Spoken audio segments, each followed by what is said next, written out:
Now the festival of unleavened bread, called the Passover, was approaching. And the chief priests and the teachers of the law were looking for some way to get rid of Jesus, for they were afraid of the people. Then Satan entered Judas, called Iscariot, one of the 12. And Judas went to the chief priests and the officers of the temple guard and discussed with them how he might betray Jesus. They were delighted and agreed to give him money. He consented and watched for an opportunity to hand Jesus over to them when no crowd was present. Then came the day of unleavened bread, on which the Passover lamb had to be sacrificed. Jesus sent Peter and John, saying, "Go and make preparations for us to eat the Passover." "Where do you want us to prepare for it?" they asked. He replied, "As you enter the city, a man carrying a jar of water will meet you. Follow him to the house that he enters, and say to the owner of the house, 'The teacher asks, where is the guest room where I may eat the Passover with my disciples?' He will show you a large room upstairs, all furnished. Make preparations there." They left and found things just as Jesus had told them. So they prepared the Passover. When the hour came, Jesus and his apostles reclined at the table, and he said to them, "I have eagerly desired to eat this Passover with you before I suffer. For I tell you, I will not eat it again until it finds fulfillment in the kingdom of God." After taking the cup, he gave thanks and said, "Take this and divide it among you. For I tell you, I will not drink again of the fruit of the vine until the kingdom of God comes." And he took bread, gave thanks and broke it, and gave it to them, saying, "This is my body, given for you. Do this in remembrance of me." In the same way, after the supper, he took the cup, saying, "This cup is the new covenant in my blood, which is poured out for you. But the hand of him who is going to betray me is with mine on the table. The Son of Man will go as it has been decreed, but woe to that man who betrays him." They began to question among themselves which of them it might be who would do this. A dispute also arose among them as to which of them was considered to be the greatest. Jesus said to them, "The kings of the Gentiles lord it over them, and those who exercise authority over them call themselves benefactors. But you are not to be like that. Instead, the greatest among you should be like the youngest, and the one who rules like the one who serves. For who is greater, the one who is at the table or the one who serves? Is it not the one who is at the table? But I am among you as one who serves. You are those who have stood by me in my trials, and I confer on you a kingdom, just as my Father conferred one on me, so that you may eat and drink at my table in my kingdom and sit on thrones, judging the 12 tribes of Israel. Simon, Satan has asked to sift all of you as wheat, but I have prayed for you, Simon, that your faith may not fail. And when you have turned back, strengthen your brothers." But he replied, "Lord, I'm ready to go with you to prison and to death." Jesus answered, "I tell you, Peter, before the rooster crows today, you will deny 3 times that you know me." Then Jesus asked them, "When I sent you without purse, bag, or sandals, did you lack anything?" "Nothing." they answered. He said to them, "But now, if you have a purse, take it, and also a bag. And if you don't have a sword, sell your cloak and buy one. It is written, 'And he was numbered with the transgressors.' And I tell you that this must be fulfilled in me. Yes, what is written about me is reaching its fulfillment." The disciples said, "See, Lord, here are 2 swords." That is enough. He replied. Jesus went out as usual to the Mount of Olives, and his disciples followed him. On reaching the place, he said to them, Pray that you will not fall into temptation. He withdrew about a stone's throw beyond them, knelt down and prayed. Father, if you are willing, take this cup from me. Yet not my will, but yours be done. An angel from heaven appeared to him and strengthened him. And being in anguish, he prayed more earnestly, and his sweat was like drops of blood falling to the ground. When he rose from prayer and went back to the disciples, he found them asleep, exhausted from sorrow. Why are you sleeping? He asked them, Get up. Get up and pray so that you will not fall into temptation.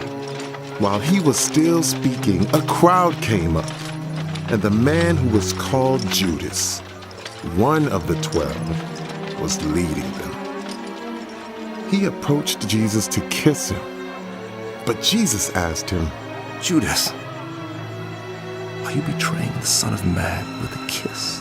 When Jesus' followers saw what was going to happen, they said, Lord, should we strike with our swords?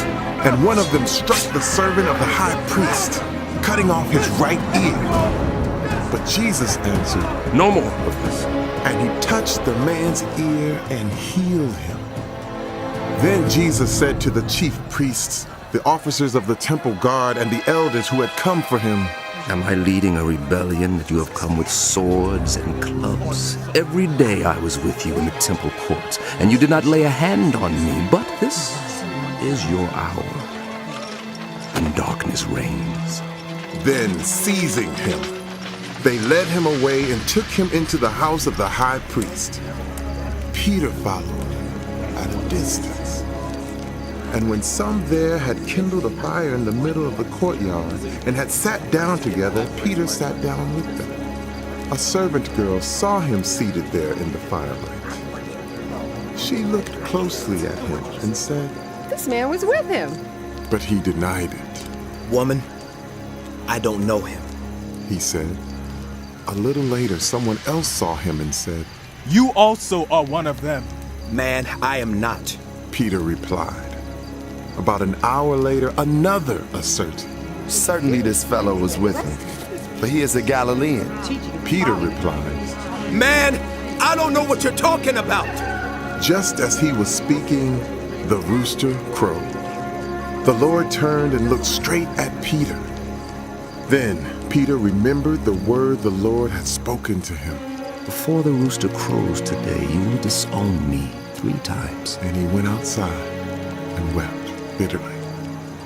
The men who were guarding Jesus began mocking and beating him. They blindfolded him and demanded, Prophesy. Who hit you? Huh? Who hit you? and they said many other insulting things to him. Who hit you? At daybreak, the council of the elders of the people, both the chief priests and the teachers of the law, met together, and Jesus was led before them. If you are the Messiah, They said, tell us. Jesus answered, If I tell you, you will not believe me, and if I asked you, you would not answer. But from now on, the Son of Man will be seated at the right hand of the mighty God. They all asked. Are you, then, the Son of God? He replied, You say that I am. Why do we need any more testimony? We have heard it from his own lips. Then the whole assembly rose and led him off to Pilate. And they began to accuse him, saying, We have found this man subverting our nation. He opposes payment of taxes to Caesar and claims to be Messiah, a king. So Pilate asked Jesus, Are you the king of the Jews? You have said so. Then Pilate announced to the chief priests and the crowd, I find no basis for a charge against this man. but they insisted, He stirs up the people all over Judea by his teaching. He started in Galilee and has come all the way here. On hearing this, Pilate asked if the man was a Galilean.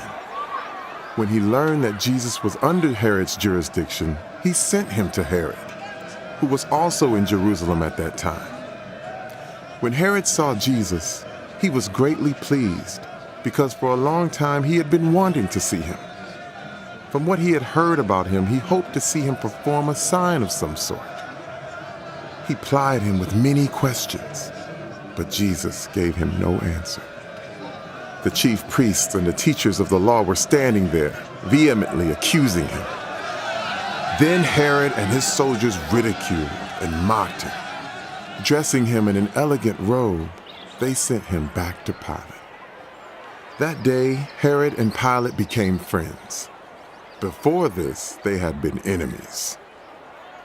Pilate called together the chief priests, the rulers, and the people, and said to them, You brought me this man as one who was inciting the people to rebellion. I have examined him in your presence and have found no basis for your charges against him.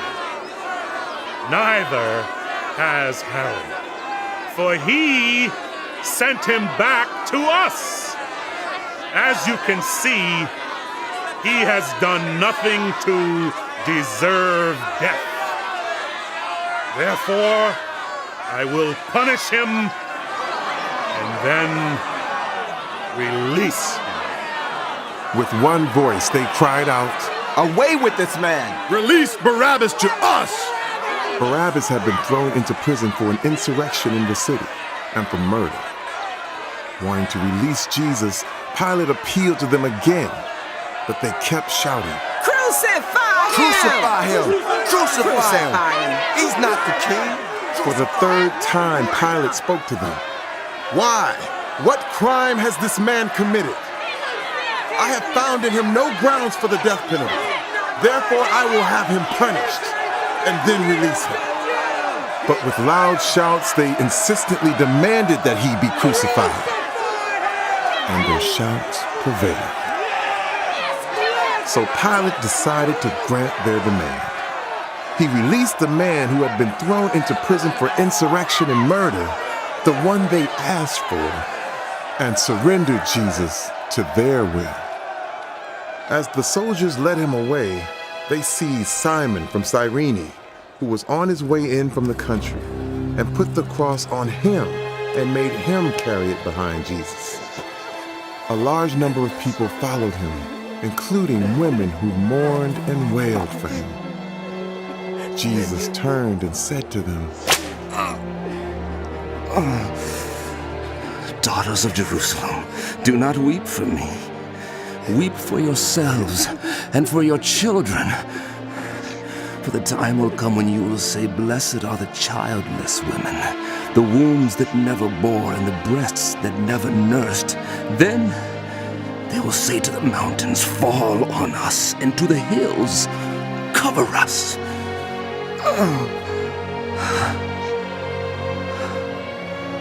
For if people do these things when the tree is green, what will happen when it is dry? 2 other men, both criminals, were also led out with him to be executed. When they came to the place called the Skull, they crucified him there, along with the criminals, one on his right, the other on his left. Jesus said, Father, forgive them, for they do not know what they are doing. and they divided up his clothes by casting lots. The people stood watching, and the rulers even sneered at him. They said, He saved others. Let him save himself if he is God's Messiah, the chosen one. The soldiers also came up and mocked him. They offered him wine vinegar and said, If you are the king of the Jews, then save yourself. There was a written notice above him which read, This is the King of the Jews. One of the criminals who hung there hurled insult at him. Aren't you the Messiah? Save yourself and us. But the other criminal rebuked him. Don't you fear God? He said, Since you are under the same sentence, we are punished justly, for we are getting what our deeds deserve. But this man has done nothing wrong. Then he said, Jesus, remember me when you come into your kingdom. Jesus answered him,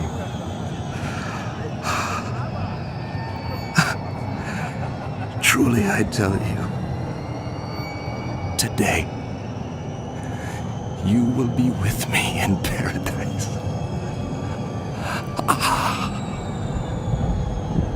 It was now about noon, and darkness came over the whole land until 3 in the afternoon.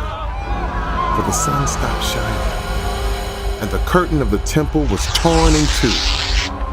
Jesus called out with a loud voice, Father,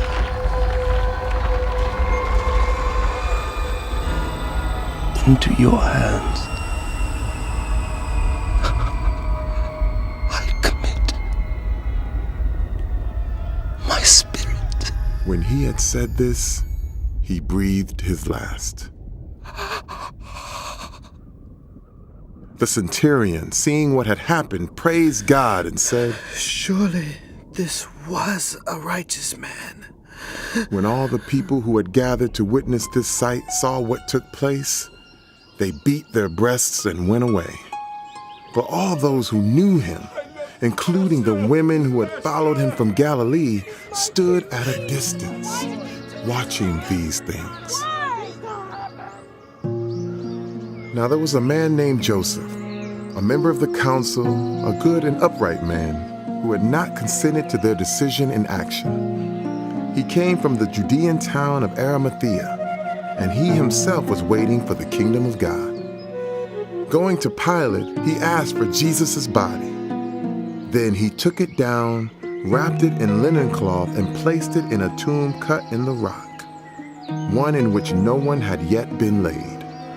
It was preparation day, and the Sabbath was about to begin. The women who had come with Jesus from Galilee followed Joseph and saw the tomb, and how his body was laid in it. Then they went home and prepared spices and perfumes, but they rested on the Sabbath in obedience to the commandment.